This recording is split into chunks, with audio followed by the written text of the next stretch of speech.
मित्रों, साथियों, मैं करुणा शंकर मिश्र आप सबके सम्मुख न्यायपालिका की एक बहुत बड़ी अव्यवस्था को उजागर कर रहा हूं।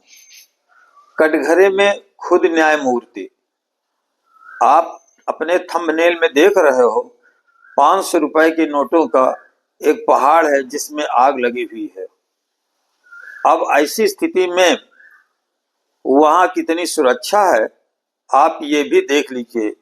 दिल्ली के पेड़ों से घिरे तुगलक क्रिसेंट एवेन्यू में जहां जज और राजनेता रहते हैं, 14 मार्च 25 दिल्ली हाई कोर्ट में सेवारत न्यायमूर्ति वर्मा अपनी पत्नी के साथ भोपाल में थे। उनकी बेटी दिया 30 नंबर के उस विशाल बंगले में थी जो उनका सरकारी आवास है। केंद्रीय रिजर्व पुलिस के जवान वहां अपनी चौकियां संभाले रहते हैं, वहीं पर उनका सरकारी आवास है।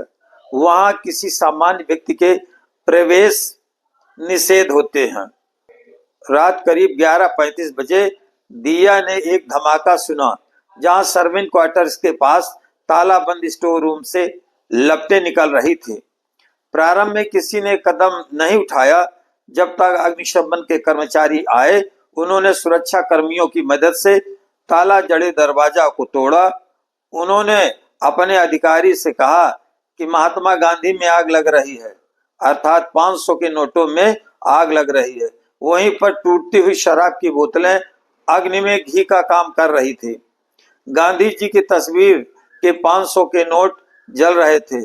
जहां नोटों का अंबार था, पौ फटते ही जली नोटें गायब हो गईं। न्यूज चैनल वालों के धमाके के साथ पूरे देश और विदेश में न्यूजें चलने लगी। न्यायमूर्ति वर्मा ने आकर कोई शिकायत दर्ज नहीं कराई और अपने तबादले को स्वीकार किया। आलोचकों को यह अपराध बोध का संकेत था। सीजेआई खन्ना ने 22 मार्च को इन हाउस जांच करने के लिए 3 सदस्यीय समिति गठित कर दी, जिसमें न्यायमूर्ति शील नागू पंजाब और हरियाणा हाई कोर्ट के मुख्य न्यायाधीश, न्यायमूर्ति GS संधावलिया Himachal Pradesh high court के मुख्य न्यायाधीश और कर्नाटक हाई कोर्ट की न्यायमूर्ति अनु शिवरामन थी। समिति ने अपनी रिपोर्ट में जस्टिस वर्मा को दोषी पाया।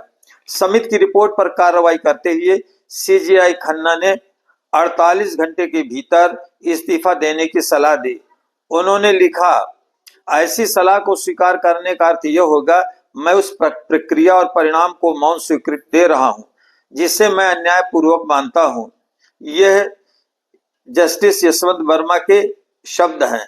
यहाँ ये गौर करने की बात है कि 3 जजों की पूर्ण पीठ ने यह तय किया कि जस्टिस वर्मा दोषी हैं, फिर भी जस्टिस वर्मा इस्तीफा नहीं दे रहे हैं।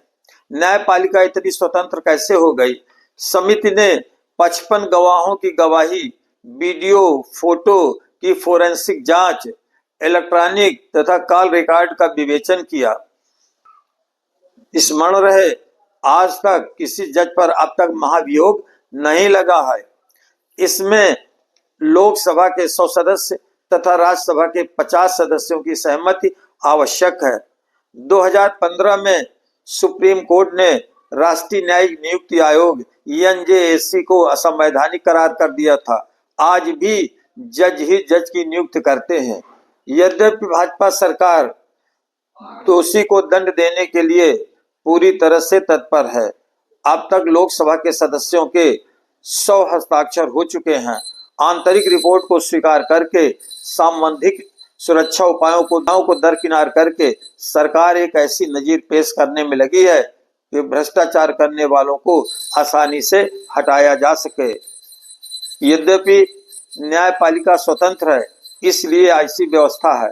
अन्यथा आज तक अगर कोई अधिकारी या कर्मचारी होता तो इसके खिलाफ एफआईआर दर्ज हो जाती और अब तक वो जेल के सलाखों में होता। ईडी सीबीआई का छापा भी पड़ता। लेकिन न्यायपालिका क्या इतनी स्वतंत्र हो गई कि पकड़े जाने के बाद में भी वो इस्तीफा तक नहीं दे सके? और इस समय वो अब भी अपने पद में बने हैं, अपने वेतन का भुगतान बराबर ले रहे हैं। तो यदि आपको स्वतंत्र न्यायपालिका का यह वीडियो आपको अच्छा लगे तो आप कृपया चैनल को सब्सक्राइब करके लाइक कीजिए, समर्थन दीजिए। बहुत बहुत धन्यवाद। जय हिंद, जय भारत।